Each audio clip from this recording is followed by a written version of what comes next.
Comment Jean-Daniel Abanda a assassiné son épouse Jolie Menguna à la Saint-Valentin. Récit d'une tragédie. C'est l'intitulé d'un post de Boris Berthold sur sa page Facebook. La suite, dans un instant.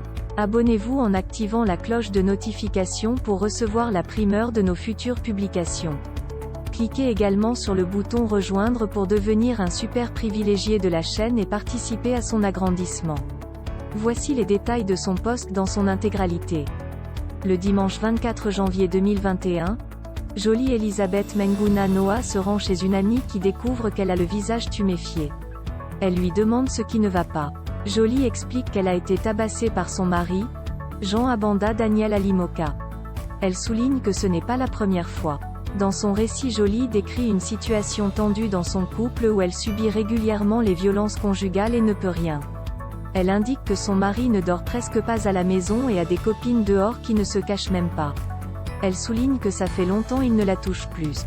Mais Abanda l'empêche de parler. Lorsqu'elle insiste, c'est la bastonnade. Elle n'en peut plus et fond en larmes. Elle ne s'imagine pas que le pire était à venir. Jeudi 11 février 2021, Jolie, mère d'enfants et orpheline, s'est rendue dans un salon de coiffure. Mais, compte tenu de la Saint-Valentin, il y avait beaucoup de gens mais elle a attendu.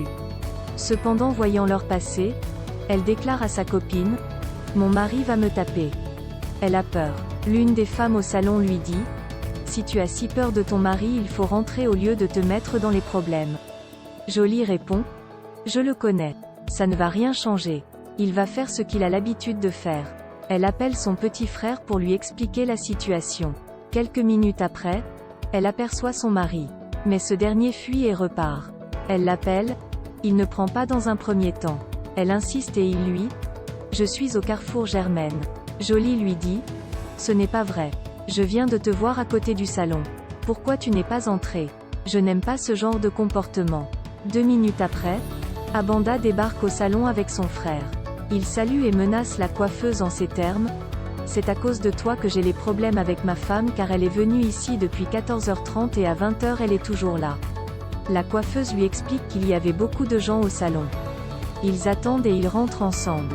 C'était la dernière fois que ses amis la voyaient. Dans la nuit du 13 au 14 février 2021, Abanda Daniel va la tabasser de nouveau et lui infliger une dizaine de coups de couteau. Elle va rendre l'âme avant de subir des soins à l'hôpital de la Caisse. Abanda est en fuite. Il faut retrouver ce criminel. Veuillez prendre 3 secondes pour liker la vidéo et la partager. N'oubliez pas de vous abonner à la chaîne YouTube Camer TV Info et Cameroun Actu. À bientôt pour de nouvelles publications.